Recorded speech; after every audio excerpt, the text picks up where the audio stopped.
Hi guys, welcome back to my channel. So today I want to talk to you guys about my birth story. So I will be introducing Dakota Rose to you guys.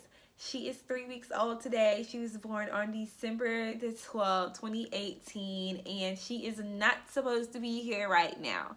Her due date was January 19th, but she decided to make her grand entrance early. If you see me looking over here, she is right here beside me. So if you're interested in hearing my birth story, you guys stay tuned and we're going to get right into it. So on December 11th, my mucus plug came out. A lot like when I was pregnant with my first daughter, it happened again. My mucus plug came out and I called my doctor right away and I was just like, hey, this is happening again. And they were like, we know you're worried. Just because it came out doesn't mean that you're in active labor, but if you get worried or the pain starts to pick up, then you need to go straight to labor and delivery just because of your previous history, because I had my older daughter at 34 weeks as well. So I immediately was just like, okay, like this can't be happening. Like I'm just going to try and wait it out. And if the pain intensifies or I keep cramping, then I will go in. I was feeling a little bit of pain, a little bit of pressure. It wasn't unbearable, but I knew something was happening and I just didn't know what. So I put it off all day. That happened at about 2 o'clock in the afternoon, and I put it off going to the hospital till about 8:30. And the funny part about that is I literally cleaned up my entire house, like while I was feeling pain, and which turned out to be contractions. I cleaned my entire house because I was just like, I'm not coming back home to a dirty house if this is really happening. So I cleaned up, I took a shower, I got myself together, I grabbed my bags for the hospital, and I went off to the hospital at about 9 o'clock. Okay, she was crying. Sorry. So I went to the hospital at 9 o'clock at night. When I got to the hospital, the nurse kind of just like brushed me off a little bit, and she was just kind of like, okay, why are you here? I'm just like, okay, I'm feeling pain. My mucus plug fell out. And when your mucus plug falls out, that doesn't mean that like you're in active labor. It doesn't mean like it can regenerate, and it can be weeks before you even go into labor. So it doesn't mean anything. And that's kind of what she was trying to reiterate to me. But I was just like, I know my body and I've been through this before with my first daughter. So I'm not a cuckoo bird, which is how she was treating me. Like I was a complete nutcase and that I needed to go home and stop wasting their time. But she was just like, okay, well, we're just going to monitor you for a little bit and then we'll come back in and let you know what we are seeing, if we're seeing any contractions or anything like that. So some time went by and she comes in, and I guess like she was seeing contractions, but they weren't really intense, but they were about 7 minutes apart. And she didn't really seem concerned, although I was concerned because my doctor told me if they were 7 minutes apart that I needed to be going to the hospital. Even if they were 10 minutes apart, I needed to go, just with my high risk history and my past. So they kept monitoring me after she saw the contractions, and she was just like, okay, we're just going to keep monitoring you. And like maybe another 2 hours went by, and she was like, okay, we're starting to see a lot more, and they're actually becoming like more intense, and they're coming like closer together. So at this point, I think she said my contractions were kind of coming like every 5 minutes. And she decided she was just going to go ahead and check me. I could be wrong because like that day was a complete blur. That night was a complete blur. So I'm trying to get this as accurate as I possibly can for you guys. But you got to understand I was kind of out of it because it was all happening so fast. So this is just from what I can gather and what I can remember. So she checked me, and that hurt so bad when she checked my cervix to see if I was dilated. And I was dilated to about a 3-4, And I immediately called my mom, who lives in Houston, and I was just like, this is happening again. Like, I know that it is. The nurse didn't seem too concerned, but they continued to monitor me, and that's what she said she wanted to do. She wanted to continue to monitor me until she could just see more concrete evidence that I was going into active labor. And she also wanted to wait until she could get a hold of my doctor, because keep in mind, this is like in the middle of the night. This is all going down. So she wanted to wait until she could get a heads up from my doctor on how he wanted to proceed and move forward with everything. But I just knew, like, I guess it's like a motherly intuition, a motherly intuition, or a womanly intuition. You know your body, you know what doesn't feel right, or if something is wrong, you can feel that. So I really felt that, and I told my mom, I was just like, this is happening again. So my mom came from Houston. She was like, let me get a few hours of sleep and I'm on my way, because at this point I wasn't in active labor. It was just kind of like kick-starting and jump-starting and turning into something. And my nurse came back in shortly after I got off the phone with my mom and let me know that they were going to go ahead and give me a shot that was supposed to stop my contractions and stop the progress of the labor, basically, and try to hold her in as long as they could, even if it was, a few more days, whether it be another week or so. But it was supposed to completely stop the labor and stop the contractions. And she assured me that this shot was pretty, like, for the most part, it worked.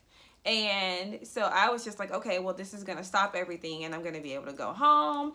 Because at this point, my husband is at work. My husband works nights. So, and I told him, I was just like, hey, don't leave work unless it's an emergency. I don't know what the situation is yet. Just stay where you're at. And if it turns into something, I will let you know and you can leave. Because my husband has he has a pretty serious job, so I just didn't want him to leave if it was not a big deal. So, at this point, I'm keeping him updated, and I'm assuring him, like, they're going to give me this shot, it's nothing to worry about. I'll be home in a little bit, and they're going to stop it. They're going to stop the labor. So, the shot did not work. I was going into full-blown active labor. The nurse came back to check me. She told me that after I got the shot, it should stop my contractions almost immediately. And after that, I should be good. I shouldn't feel anymore. Well, I was still feeling contractions, and that's when she told me that they were monitoring me, and it didn't stop anything, and this baby was coming. So they assured me that the doctor was going to come in first thing at around 6 o'clock, 5 o'clock in the morning, because at this point it was probably around like 1:32. But they were going to keep checking me throughout the night and wait until the doctor got there to give them the final say and the final word on what he wanted to do. So with them giving me the shot and it not working, I was completely, like, I was almost distraught, because I was like, there's no way I'm having another 34-week baby. There's no way that this is happening again. Like, this is not happening. And yeah, it was. So they went ahead and gave me fluids, and went ahead and gave me some antibiotics, because I hadn't gotten to my appointment where they test me and tell me if I am group B strep positive. I think that's what it is. I don't know what that is, but I think that's how you say it. And since they didn't know if I was or not, they decided to just go ahead and give me the antibiotics for it, and give me a steroid shot to help quickly develop her lungs, because it was pretty clear that she was coming. So they told me that I was going to be in the hospital until she came, but they, at about 3 o'clock, decided that they they didn't think that the doctor was going to want to break my water, and that they were going to try to keep her in as long as they could, because at that point my water had not broken. I was just in active labor, but everything was still intact. And they just like, we're going to leave you. You're going to be here until your water breaks on its own, but we're not going to intervene in the labor process. So I'm thinking, like, what does that mean? Like, how, she was like, it could be days. She was like, you're in active labor, so it could be just days that you're here until, you know, your body goes into, your water breaks and you go into full-on labor on your own. So I'm just like looking like, no. I'm not sitting up here like that. Like, not trying to do it. So I was just like, at this point, I was tired. I felt like I really didn't have any clear answers. And I was just ready for her to, like, just come out, because the whole situation was starting to really stress me, and I was getting really worried. And I'm just like, okay, 34 weeks, she's going to have to go to the NICU. And that is what they told me. So my doctor came in at 5 o'clock in the morning, and he checked me, and I had progressed from a 3 to 4 centimeters from like when I got there to a 5, more like a 6. I was about 6 centimeters dilated whenever he checked me about 5 o'clock. And he was like, this is happening. He was like, we're going to go ahead and just break your water. We're not going to prolong this, because it's clear that she's coming and that she's ready to come. So we're not going to drag it out. And I was just really tired at that point, and I was just like, let's just do it, you know, whatever. I don't want to stress her out. I don't want it to be in a situation where it's like an emergency and, you know, we're just like dragging our feet. And I was just like, whatever y'all think is best, this is what we're gonna do. So I went ahead and got my epidural, and shortly after I got my epidural, which was horrible, but it wasn't as bad as the one that I got with my older daughter, so that is a good thing. It did hurt though. My doctor came in and broke my water, and that's what kick-started everything. Like, the pain started becoming, even though I had the epidural, I didn't like get the highest dosage to where I just couldn't feel anything. I could still feel like the contractions coming on, but they just weren't as, they didn't feel as strong, because obviously I had the medicine. But everything just started to really kick in this pain-wise. It started to really hurt. And maybe about 2 more hours I labored, and it was time for me to push, because they flipped me on my side and gave me the peanut ball to stick between my legs. And as soon as they did that, I felt a big drop. She had dropped, I guess. What's the matter, baby? Okay. She wants me to hold her. Okay.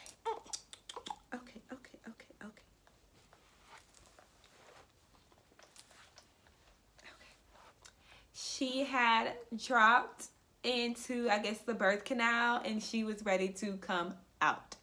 So, it was just a thing where I was like, oh crap, it's happening. And my mom had made it to the hospital, and I was keeping my dad updated and his wife, and they are all the way in Fort Worth. So I was keeping everybody posted. My stepmom was on the phone with me, trying to like make sure that the doctors and the nurses were like doing what they're supposed to do, because she's a nurse practitioner.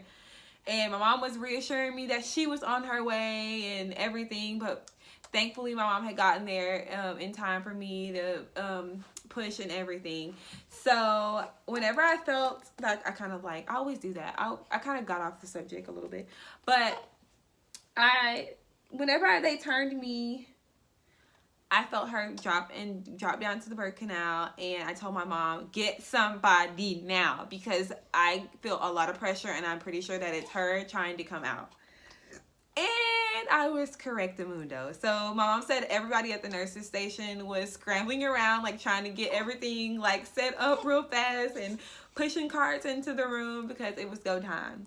As soon as they turned me around from my side to my back, she had already started crowning, and her head was coming out. So just with that little bitty turn, I got her out 2 pushes, she was here. And she was so tiny. I just remember like being like, oh my gosh, she's smaller than Harlem. That's my older daughter. I was just like, oh my gosh, she's so tiny. My husband said the same thing.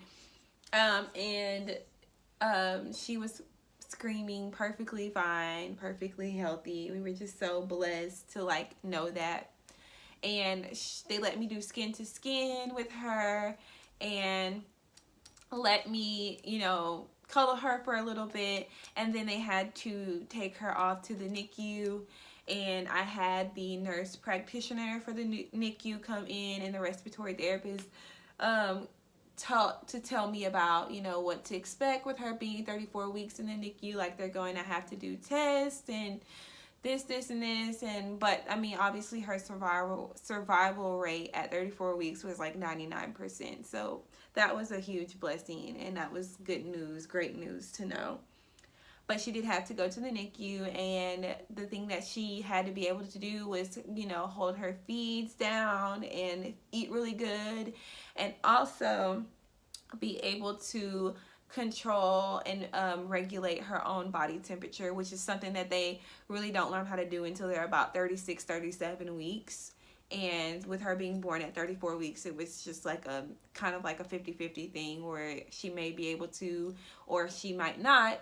And they will have to put her on a heated, put her underneath the heat on the crib. Put her underneath the heated lamp while she's on her little bed in the NICU. And she could not maintain her temperature, and we found that out right before they said everything was perfect and that they were about to move her to the Well Baby Nursery just because she was doing so good. But they checked her temperature at the last second to see if she was still maintaining her temperature, and her temperature had dropped significantly. So she had to stay in the NICU. She ended up being in the NICU for 7 days a week. And it was the hardest week, just like it was hard whenever Harlem was in the NICU for 9 days. So, you know, big props and big ups to people and parents and family members and babies even being in the NICU. Like, it's not easy whether your baby is in the NICU for a day, whether they're in there for a few hours or if they're in there for months. It's a big deal.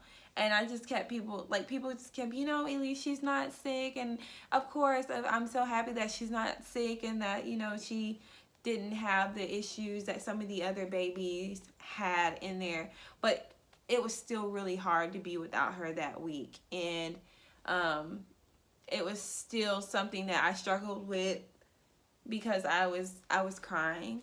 I was crying off and on about it, just because I miss her so much. And I told myself, with this baby, I was not walking out of the hospital without her. Like, when I got out of the hospital, my baby would be coming home with me when I left. And that didn't happen. But it's all for the best. She is 100% healthy. She's home now, obviously, and she was 4'15" when she was born. 4 pounds, 15 ounces. She is so tiny, guys. I have her neck, don't worry. Say hi. Do you want to say hi? Say hi. She's so cute. Say hi. I have my neck, but she tries to hold her neck too. But she's so tiny, you guys. Like, I can't. See how do y'all see how she's holding her neck up? Like, I can't. She's only 3 weeks old and she can do that. And she's a preemie at that. So, oh, she's getting upset. You guys, she's greedy. She loves to eat. Here. She literally just ate, but I think she's hungry again. Okay. So, yeah, we're just so happy that she's home, and I don't even know. Okay. But yes, we are so happy that she is home, and we are just so blessed. And she was the addition that we needed in this family, and we couldn't be any happier. Our hearts are so full to have her, and we just feel really blessed.